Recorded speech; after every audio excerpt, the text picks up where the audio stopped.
आप सबको प्रभु यीशु मसीह के मधुर नाम में सलाम।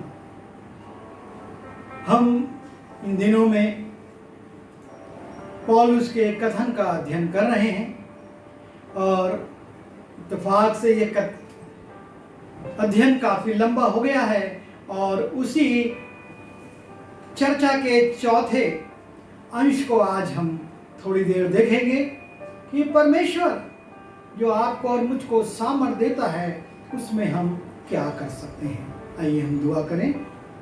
प्रभु जी, हम धन्यवाद देते हैं कि आपने एक अवसर और दिया है कि हम आपके वचन की गूढ़ बातों पर कुछ देर चर्चा कर सकें। इसको समझना या समझाना मेरी साधारण बुद्धि से असंभव है। मैं आपकी ओर ताकता हूँ, आप सहायता कीजिए और जितने लोग प्रभु जी इस वचन को सुन रहे हैं, इस वचन को ना सिर्फ सुने लेकिन इसकी गहराई में जाएं, इस पर विचार करें और इसके माध्यम से प्रभु आपके मार्गदर्शन को प्राप्त कर सकें। इन यीशु के नाम से मांगता हूँ, आमीन। आइए एक बार फिर से हम फिलिप्पी उसके चौथे अध्याय के 13वें पद को पढ़ लें। जो मुझे सामर्थ देता है उसमें मैं सब कुछ कर सकता हूँ। पौलुस कहता है जो मुझे सामर्थ देता है उसमें मैं सब कुछ कर सकता हूँ। और इसका काफ़ी विश्लेषण आप सुन चुके हैं, पर आज एक बार फिर हम कुछ और बातों को देखना चाहते हैं। जो मुझे सामर्थ देता है, पौलुस कहता है, उसमें मैं अपनी बुलाहट को पहचान सकता हूँ। ये एक मसीही जीवन में, मसीही सेवकाई में और मसीही समर्पण में आवश्यक है कि आप और मैं अपनी बुलाहट को समझ सकें। अक्सर सांसारिक जीवन में भी ये होता है और आत्मिक जीवन में भी ये होता है कि हम उस क्षेत्र में जाना चाहते हैं जो मेरे लिए नहीं है। मैं अक्सर स्मरण करता हूं, जब मैं नौकरी करता था, हमारे यहाँ एक बहुत ऊंचे अधिकारी थे और वो चाहते थे कि उनका बेटा इंजीनियर बने, लेकिन उस बेटे को कला से प्रेम था। लेकिन माता पिता के दबाव में उसको बेंगलोर के एक बहुत अच्छे कॉलेज में एडमिशन लेना पड़ा और वो वहाँ पढ़ने लगा। और लगभग 6 से 8 महीने के बाद अचानक से मैसेज आया कि उस जवान ने ट्रेन के सामने कूदकर आत्महत्या कर ली। माता पिता बहुत पछताए, बहुत दुखी हुए, लेकिन सब कुछ मिट चुका था। कारण ये, जो वो जवान बनना चाहता था, माता पिता उसको चाहते थे कि वो कुछ और बन जाए, क्योंकि वो जानते थे कि इंजीनियरिंग में उसके लिए क्या रास्ते हैं, क्या होगा, क्या फायदा है। लेकिन वो जवान अपने भविष्य को अपने तरीके से बनाना चाहता था और इस दुविधा में, इस परेशानी में एक जान चली गई। आत्मिक जीवन में भी ऐसा होता है। परमेश्वर आपको और मुझको कुछ बनाना चाहता है, लेकिन हम अपने आकर्षणों को देखते हैं। आज मैं कितने जवानों को देखता हूं जिनको बुलाहट थी, जिनको संस्थाओं ने सहयोग दिया कि वो सेमिनरी करके सेवकाई में जाएं, और वो उन्होंने सेमिनरी भी करी और उसके बाद वो पैरा ऑर्गेनाइजेशंस में चले गए, क्योंकि वहाँ एक लग्जरी लाइफ है। वहाँ जवाबदेही व्यक्तिगत नहीं होती, लेकिन वहाँ जवाबदेही कुछ अधिकारियों तक रहती है। पर कलीसिया में जवाबदेही एक साधारण व्यक्ति को भी देनी पड़ती है। उनके प्रति हम जवाबदेह होते हैं। और आज हम इसी बात को देख रहे हैं। पौलुस कहता है कि जो मुझे सामर्थ देता है उसमें मैं अपनी बुलाहट को समझ सकता हूं। मैं उस उद्देश्य को कि परमेश्वर ने मुझको किस उद्देश्य से बुलाया है उसमें को मैं समझ सकता हूं। और जब हम पहला कुरिन्थी पहला अध्याय और 17वें पद को देखते हैं, क्योंकि मसीह ने मुझे बपतिस्मा देने को नहीं वरन सुसमाचार सुनाने को भेजा है, और यह भी शब्दों के ज्ञान के अनुसार नहीं, ऐसा ना हो कि मसीह का क्रूस व्यर्थ ठहरे। मुझको जो बुलाहट है ना वो बपतिस्मा देने की है, जबकि हम अगर देखें पौलुस ने कुछ लोगों को बपतिस्मा दिया था क्योंकि वो उस समय की तत्कालिक आवश्यकता थी। लिखता है इसी पहला कुरिन्थी उसके पहले अध्याय के 14वें पद में, मैं परमेश्वर का धन्यवाद करता हूं कि क्रिस्पुस और गयुस को छोड़ मैंने तुम में से किसी को भी बपतिस्मा नहीं दिया। और फिर 16वें पद में कहता है, मैंने स्तिफनास के घराने को भी बपतिस्मा दिया, इनको छोड़ मैं नहीं जानता और मैंने और किसी को बपतिस्मा नहीं दिया। वो अधिकृत था, वो बपतिस्मा दे सकता था, लेकिन वो अपनी बुलाहट को पहचानता है और कहता है मेरी बुलाहट सुसमाचार सुनाने की है, और वो भी शब्दों के ज्ञान से नहीं। जी हाँ, हमारी बुलाहट क्या है ये आपको और मुझको पहचानना जरूरी है। यदि गाने के लिए परमेश्वर की बुलाहट है तो हमको प्रचार करने नहीं है कि मैं प्रचार भी करूं और गीत भी गाऊं। मैं परमेश्वर का धन्यवाद दूं कि उसने मुझको एक अच्छी आवाज दी है और मुझको ये अवसर दिया कि मैं गीतों के द्वारा उसकी स्तुति कर सकता हूं। और मैंने देखा है जो अपनी बुलाहट में स्थिर रहे वो बहुत उन्नत हुए, क्योंकि जो हर विषय में मास्टर बनना चाहता है वो कभी सफल नहीं होता। ये अंग्रेजी की कहावत है। और आपको और मुझको भी आत्मिक जीवन में अपनी बुलाहट को पहचानना आवश्यक है। और पौलुस जो कहता है जो मुझे सामर्थ्य देता है उसमें मैं अपनी बुलाहट को पहचान सकता हूं और मैं उसी के अनुसार चलूंगा। और वो सुसमाचार प्रचार करता रहा, सुसमाचार प्रचार के लिए वो यात्राएं करता रहा, वो पत्रियां लिखता रहा और इस काम को उसने किया। भले ही हमने पिछले संदेश में सुना कि उसने दुष्ट आत्माओं को निकाला, एक व्यक्ति की दुष्ट आत्मा, एक स्त्री की दुष्ट आत्मा को निकाला, उसने एक लंगड़े व्यक्ति को जो जन्म का था चंगा किया, उसने और ज्वर से रोगी बुजुर्ग पिता को, पुबलियुस के पिता को चंगा किया, उस टापू के लोगों को चंगा किया, उसने भविष्यवाणियां की, उसने मुर्दे को भी जिलाया। लेकिन वो अपनी बुलाहट से नहीं हटता है, वो उस बुलाहट में रहता है और मृत्यु के पूर्व तक वो पत्र ही लिखता रहता है, सुसमाचार प्रचार करता है। रोम में वो एक घर में रहकर लोगों में वचन प्रचार करता है। ये है पौलुस का। जब हम इफिसी उसके 4थे अध्याय के पहले पद में जाते हैं, पौलुस इफिसी की मंडली के लोगों को एक चुनौती देता है। इसलिए मैं जो प्रभु में बंदी हूँ तुमसे विनती करता हूँ कि जिस बुलाहट से तुम बुलाए गए थे उसके योग्य चाल चलो। जिस बुलाहट से तुम बुलाए गए थे उसके योग्य चाल चलो। यदि मुझको शिक्षा देने का वरदान दिया गया है मैं उसके अनुसार शिक्षा दूं। यदि उसने मुझको हीलिंग का वरदान दिया हुआ है मैं हीलिंग के काम करूं। और यदि उसने मुझको किसी और वरदान में उपयोग कर रहा है, चाहे वो भविष्यवाणी का हो और चाहे वो आत्माओं को परखने का हो और चाहे वो अन्य भाषाओं में या उसका उल्था करने का, मैं उसमें बढ़ूं।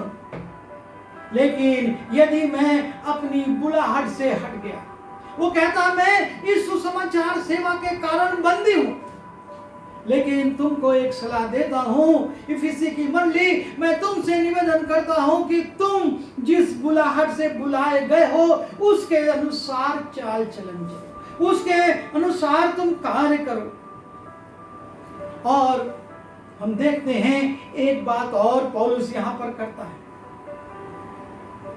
वो कहता है जो मुझे सामर्थ देता है उसमें मैं छोटा बन सकता हूँ, विनम्र बन सकता हूँ, नम्रता के साथ लोगों के साथ व्यवहार कर सकता हूँ। इसी इफिसी उसके 4 अध्याय के पहले पद को भी हमने पढ़ा, दूसरे पद को देखें। अर्थात सारी दीनता और नम्रता सहित और धीरज धरकर प्रेम से एक दूसरे की सह लो। अर्थात नम्रता के साथ, विनम्रता के साथ दीन बनकर एक दूसरे की सहो, क्योंकि वो स्वयं सहता था। जब हम पहला कुरिन्थी उसके 15वें अध्याय के 8वें और 9वें पद को देखते हैं, वहां पर पौलुस एक बात को लिख रहा है। सबके बाद मुझको भी दिखाई दिया कि जो मानो अधूरे दिनों का जन्मा हूँ, क्योंकि मैं प्रेरित में सबसे छोटा हूँ, वरन प्रेरित कहलाने के योग्य भी नहीं, क्योंकि मैंने परमेश्वर की कलीसिया को सताया। बस यहाँ पर पौलुस कलीसिया को लिख रहा है कि मैं तो प्रेरित कहलाने लायक नहीं, मैं सबसे छोटा हूं, सबसे बाद में मैंने यीशु मसीह का दर्शन पाया, मैं बहुत छोटा हूं, मैं प्रेरित कहलाने योग्य भी नहीं हूं, क्योंकि मैंने तो कलीसिया को सताया है, मैं कलीसिया का सताने वाला हूं। कितना अद्भुत नम्रता का एक नमूना है। जिस बात को हम शान से कहना चाहते हैं, मैं रेवरेंड हूं, मैं पास्टर हूं, और मैं इस पद पर हूं, और मैं उस पद पर हूं, और अब मैं बिशप हूं, वो कहता है मैं तो प्रेरित कहलाने योग्य नहीं, मैं इतना छोटा हूं, मैं तो अधूरे दिनों का जन्मा हूं। यह है विनम्रता। हमारा प्रभु आप में और मुझ में इसी विनम्रता को देखना चाहता है। वो चाहता है कि हम ऐसे ही विनम्र बने। और तब हम फिलिप्पी उसके 2 अध्याय के 3 पद को देखें। विरोध या झूठी बढ़ाई के लिए कुछ ना करो, पर दीनता से एक दूसरे को अपने से अच्छा समझो। विरोध के लिए कुछ मत करो, झूठी बढ़ाई के लिए कुछ मत करो, लेकिन दीनता से, दीनता के साथ, नम्रता के साथ एक दूसरे की मुझको और आपको सहना है। पौलुस भी सहता था, वो भी इन बातों, इन परिस्थितियों से गुजरा था, और वो कहता है विरोध होता है, उसके लिए मत जाओ। अगर हम फिलिप्पी उसके पहले अध्याय में जाएं, वहां पर पौलुस कुछ बातों को कहता है, मैं पहला अध्याय के 14वें पद को पढ़ रहा हूं। प्रभु में जो भाई हैं उनसे बहुधा मेरे कैदी होने के कारण हियाव बांधकर परमेश्वर का वचन निधड़क सुनाने का और भी हियाव करते हैं। कितने तो डाह और झगड़े के कारण मसीह का प्रचार करते हैं, और कितने भली मनसा से। वो ये जानता है कि उसको उस क्लेश की अवस्था में और पीड़ित करने के लिए कितने डाह और झगड़े के कारण सुसमाचार प्रचार करते हैं, और कहता है मैं इससे आनंदित हूं। वो कहता है सो क्या हुआ, 18वें पद में, सो क्या हुआ, केवल ये कि हर प्रकार से, चाहे बहाने से चाहे सच्चाई से मसीह की कथा सुनाई जाती है, और मैं इससे आनंदित हूं और आनंदित रहूंगा भी। यह है विनम्रता। कौन कैसे काम कर रहा है इससे मुझको मतलब नहीं, काम कर रहा है मुझको इससे मतलब, और मैं इस बात से आनंदित हूं। एक बहुत बड़ी बात पौलुस आपको और मुझको सिखा रहा है। हम सोचते हैं, यहाँ तक कि यीशु के चेलों ने कहा था वो हमारे साथ नहीं होता, इसलिए क्या हम उसको प्रचार करने से रोक दें। यीशु मसीह ने कहा तुम उसको प्रचार करने से मत रोको, क्योंकि कोई नहीं है जो कि प्रचार करे और तुरंत मेरा इनकार कर सके।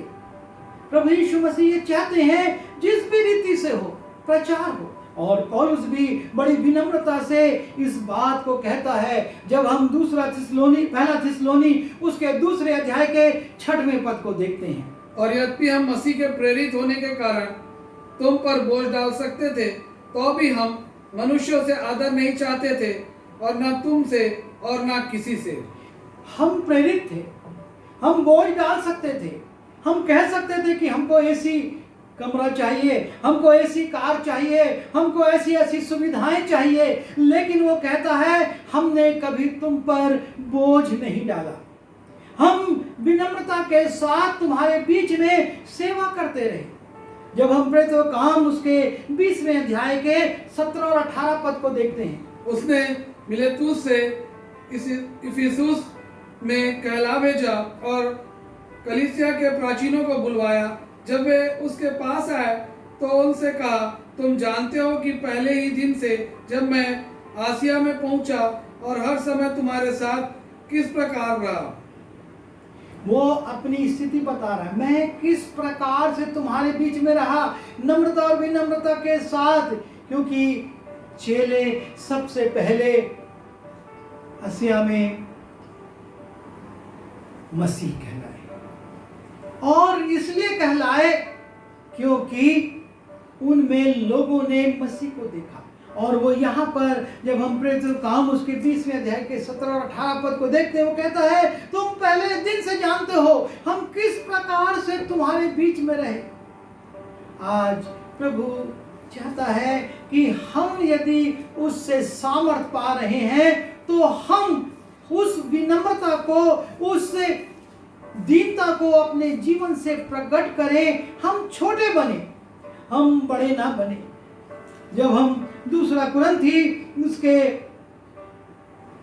10वें अध्याय के पहले पद को देखते हैं, वहां पर हम जाते हैं कि पौलुस दूसरा कुरिन्थी उसके 10वें अध्याय के पहले पद में कुछ बात को लिखना शुरू करता है जो आगे धीरे धीरे बढ़ती जाती है। हम वहां से शुरू करते हैं।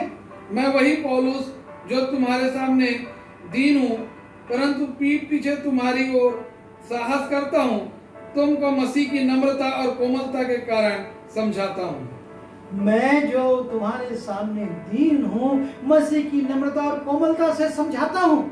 और इसके आगे जब हम बढ़ते जाते हैं हम बहुत सी बातें पाते हैं। और जब हम पहला कुरिन्थी उसके पहले अध्याय के 30 और 31 पद को देखते हैं, वहां पर पौलुस कहता है, परंतु उसी की ओर से तुम मसीह यीशु में हो, जो परमेश्वर की ओर से हमारे लिए ज्ञान ठहरा, अर्थात धर्म और पवित्रता और छुटकारा, ताकि जैसा लिखा है वैसे ही हो, जो घमंड करे वह प्रभु में घमंड करे। जो घमंड करे। आपकी और मेरी योग्यता क्या है? कुछ भी नहीं। यदि प्रभु आपको मुझको सामर्थ ना दे तो मैं एक शब्द बोल नहीं सकता। यदि प्रभु मुझको सामर्थ ना दे मैं एक शब्द लिख नहीं सकता। ये मेरी योग्यताएं नहीं, प्रभु का अनुग्रह है। यदि प्रभु हमारी उंगलियों में बल ना दे तो हम कुछ प्ले नहीं कर सकते। यदि प्रभु हमको आवाज ना दे तो हम कुछ गा नहीं सकते। लेकिन हम इन बातों पर घमंड करते हैं। मैं अच्छा गा सकता हूं, मैं अच्छा बजा सकता हूं, मैं अच्छा लिख सकता हूं, मैं अच्छा प्रचार कर सकता हूं। ये सब बातें आपको और मुझको उस सामर्थ देने वाले परमेश्वर से मिलती है, जिसके लिए पौलुस कहता है जो मुझे सामर्थ देता है उसमें मैं गा भी सकता हूं, बजा भी सकता हूं, प्रचार भी कर सकता हूं, लिख भी सकता हूं, जेल में आनंदित रह सकता हूं। जो मुझे सामर्थ देता है। आज हम अपने जीवन पर विचार करें। कौन सी हमारे जीवन से विनम्रता लोगों को प्रकट हो रही है? क्या हमारे जीवन में विनम्रता है? जब हम इफिसी उसके 3 अध्याय के 8वें पद में जाते हैं और उसके पहले दूसरा कुरिन्थी उसके 12वें अध्याय के 5वें पद को देखते हैं, हम कुछ और बातों को देख लेते हैं। वहां ऐसे मनुष्य पर तो मैं घमंड करूंगा, परंतु अपने पर अपनी निर्बलताओं को छोड़ अपने विषय में घमंड ना करूंगा। वो अपने स्वर्गीय दर्शनों का उल्लेख कर रहा है कि कैसे वो 3 स्वर्ग तक गया, 7वें स्वर्ग तक गया और किस प्रकार की बातें उसने देखी। लेकिन कहता है मैं अपनी निर्बलताओं पर घमंड कर सकता। ये एक बहुत महत्वपूर्ण बात है। ये नम्रता विनम्रता से भी ऊंची बात है कि आप और मैं कहें कि मैं अपनी निर्बलताओं पर घमंड करता हूं। हर मनुष्य का एक चरित्र होता है, मनुष्य का स्वभाव होता है, वो अपनी अच्छाइयों को बताता है और अपनी कमजोरियों को छिपाता है। कोई भी मनुष्य आपको नहीं मिलेगा जो कि अपनी कमजोरियों को बताए। वो हमेशा अपने उन पक्ष को रखना चाहता है, अपने जीवन के उन पक्षों को दिखाना चाहता है जिसमें उसको लोग श्रेष्ठ समझे। हम अपने घर में अपने अतिथियों को उस कमरे में बैठाना पसंद करते हैं जो कि अच्छी तरह से सुसज्जित है। हम टूटे फूटे गंदे कमरे में बैठाना नहीं चाहते। क्यों? क्योंकि ये हमारी निर्बलताएं हैं, हम उनको दिखाना चाहते हैं हम भी आपके समान एक ऊंचे स्तर के हैं। और पौलुस कहता है मेरे को अगर घमंड करना है तो मैं अपनी निर्बलताओं पर घमंड करूंगा। आज हम अपने जीवन पर विचार करें। आज हम किन बातों पर घमंड कर रहे हैं? यदि हम अपनी निर्बलताओं पर घमंड कर रहे हैं तो इससे हमारा परमेश्वर प्रसन्न होता है, क्योंकि उसने आपको और मुझको ये शक्ति दी है कि हम अपनी निर्बलताओं में घमंड करें। जब हम इफिसी उसके 3 अध्याय के 8वें पद में जाते हैं, वो बहुत नम्रता के साथ बताता है कि इफिसी 3:8 मुझ पर जो सब पवित्र लोगों में से छोटे से भी छोटा हूँ, यह अनुग्रह हुआ कि मैं अन्य जातियों को मसीह के अगम धन का सुसमाचार सुनाऊं। मैं छोटा हूं, मैं छोटे में से छोटा हूं। कौन कहेगा? जो कि इतना पढ़ा लिखा था, जिसके पास इतनी डिग्रियां थी, जिसके पास इतने अधिकार थे और जो बड़े सामर्थ्य के साथ सुसमाचार सुनाता था, आश्चर्य कर्म करता था, नाना प्रकार के उसके जीवन से कार्य प्रकट होते थे। परमेश्वर उसको अद्भुत रीति से इस्तेमाल कर रहा था, लेकिन कहता है मुझ पर जो सब पवित्र लोगों से छोटे से भी छोटा हूं। ये अनुग्रह हुआ। ये मैंने अपनी योग्यता से नहीं पाया, लेकिन ये अनुग्रह हुआ। अनुग्रह का अंग्रेजी शब्द हम इस्तेमाल करते हैं ग्रेस, और अक्सर हम कहते हैं ये बच्चा ग्रेस मार्क से पास हुआ, उस पर यह अनुग्रह किया गया, अनुकंपा की गई कि उसको 2 नंबर और दे दिए जाएं ताकि उसका साल खराब ना हो।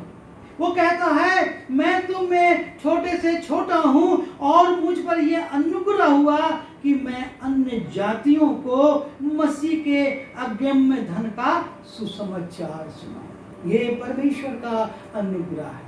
और जब हम इसको स्वीकार करते हैं कि जो हम कर रहे हैं वो हमारी योग्यता नहीं, परमेश्वर का अनुग्रह है, तो परमेश्वर इससे प्रसन्न होता है। परमेश्वर इस बात को चाहता है कि हम इस बात को लोगों के सामने स्वीकारें। जब हम 1 कुरिन्थी उसके 12वें अध्याय में 5वें पद से पढ़ना शुरू करते हैं, हम देखते हैं किस प्रकार से आत्माओं के फल की बात कही जा रही है, लेकिन वो कैसे प्राप्त हो रहे हैं। 5वें पद से आगे पढ़ेंगे। और सेवा भी कई प्रकार की है, परंतु प्रभु एक ही है। और प्रभावशाली कार्य कई प्रकार के हैं, परंतु परमेश्वर एक ही है जो सब में हर प्रकार का प्रभाव उत्पन्न करता है। परमेश्वर सब में हर प्रकार का प्रभाव उत्पन्न करता है। और तब वो कहता है कि 7वें पद से पढ़ेंगे, किंतु सबके लाभ पहुंचाने के लिए हर एक को आत्मा का प्रकाश दिया जाता है, क्योंकि एक को आत्मा के द्वारा बुद्धि की बातें दी जाती है और दूसरे को उसी आत्मा के अनुसार ज्ञान की बातें। किसी को उसी आत्मा से विश्वास और किसी को उसी एक आत्मा से चंगा करने का वरदान दिया जाता है। फिर किसी को सामर्थ के काम करने की शक्ति, और किसी को भविष्यवाणी की, और किसी को आत्माओं की परख, और किसी को अनेक प्रकार की भाषा, और किसी को भाषाओं का अर्थ बताना। बस यहाँ पर आत्मा के वरदानों का उल्लेख है, लेकिन आज जब उस आत्मा के वरदान से हम काम करते हैं तो कहते हैं मैंने इतनों को चंगा कर दिया, मैं इतना अन्य भाषा में बोलता हूं, मैं आत्माओं को परख सकता हूं, मैं। लेकिन जब हम 11वें पद को देखते हैं, वहां पर साफ लिखा है कि ये काम कौन करवाता है। परंतु यह सब प्रभावशाली कार्य वही एक आत्मा कराता है, और जिसे जो चाहता है वह बांट देता है। ये वो आत्मा जो परमेश्वर आपको और मुझको देता है वो करवाता है, और इसलिए पर पौलुस कहता है जो मुझे सामर्थ्य देता है उसमें मैं सब कुछ कर सकता हूं। ये आत्मा के प्रभावशाली कार्य मैं परमेश्वर की सामर्थ्य से कर सकता हूं, अपनी योग्यता से नहीं। ये मुझको मेरी योग्यता का अर्जन नहीं है, और इसलिए हम अपने जीवन पर विचार करें, दीनता और नम्रता के साथ उन सामर्थ्य के कामों को करें जो परमेश्वर आपसे और मुझसे करवाना चाहता है। मसीह किसी चाल चलें, अपनी बुलाहट को पहचाने, अपने आप को छोटा और विनम्र बनाएं, और सबसे बड़ी बात अपनी निर्बलताओं पर घमंड करें, अपनी योग्यताओं पर नहीं। हमारी जीवन में हम कितने भी ऊपर उठ जाएं, लेकिन निर्बलताएं व्याप्त रहती हैं, और यदि हम उन निर्बलताओं को पहचानेंगे तो और उसको स्वीकारेंगे तो निश्चय उसको दूर करने का भी प्रयास करेंगे। लेकिन हम तो अपनी निर्बलताओं को छिपा लेते हैं, उससे को हम लोगों के से पर्दे में रख लेते हैं, और यही कारण है कि आज ये निर्बलताएं हमारे जीवन में स्थिर बनी हुई है, हट नहीं पा रही है। और पौलुस कहता है, पौलुस के जीवन में भी कुछ निर्बलताएं थी, आज हमारा वो विषय नहीं है, लेकिन उन निर्बलताओं पर वो कहता है कि मैं घमंड करता हूं और मैं उसके अपने जीवन से उनको हटाता हूं। उसने उन निर्बलताओं को हटाया, उसने प्रभु यीशु से पूछा मैं क्या करूं, और उसके बाद जैसे जैसे उसको बताया गया उसने किया। आज प्रभु ये चाहता है जब हम इस पद का जो कुछ ही शब्दों का है, पिछले 4 मैसेज में उस विश्लेषण कर रहे हैं, हम विचार करें जो मुझे सामर्थ्य देता है उसमें मैं आज क्या कर सकता हूं, आज मेरे जीवन से क्या हो सकता है। बहुत छोटा सा काम भी हो सकता है और बहुत बड़ा काम भी हो सकता है। परमेश्वर की दृष्टि में दोनों एक है। मनुष्य के मूल्यांकन में फर्क पड़ सकता है, पर परमेश्वर के मूल्यांकन में नहीं, वो उसका भी आपको प्रतिफल देगा। उसने कहा जो एक कटोरा ठंडा पानी मेरा चेला समझकर तुमको दे, वो अपना प्रतिफल ना खोएगा। एक कटोरा ठंडा पानी, छोटा सा काम, अगर हम उसकी सामर्थ्य से करते हैं वो उसका प्रतिफल आपको और मुझको देगा। आइए दुआ करें। प्रभु जी धन्यवाद देते हैं कि आप हमको सामर्थ्य देते हैं, और उस सामर्थ्य के द्वारा हम सामर्थ्य के विभिन्न काम कर सकते हैं। हम आपकी सी चाल चल सकते हैं, अपनी बुलाहट को पहचान सकते हैं, अपने आप को छोटा और विनम्र बना सकते हैं, और अपनी निर्बलताओं पर घमंड कर सकते हैं। आप मेरी सहायता कीजिए कि ये सारे सामर्थ्य के काम जो आपकी आत्मा के द्वारा होते हैं मैं प्रकट कर सकूं, और मेरे जितने प्रिय लोग इसको सुन रहे हैं वो भी अपने जीवन से इसे प्रकट कर सकें।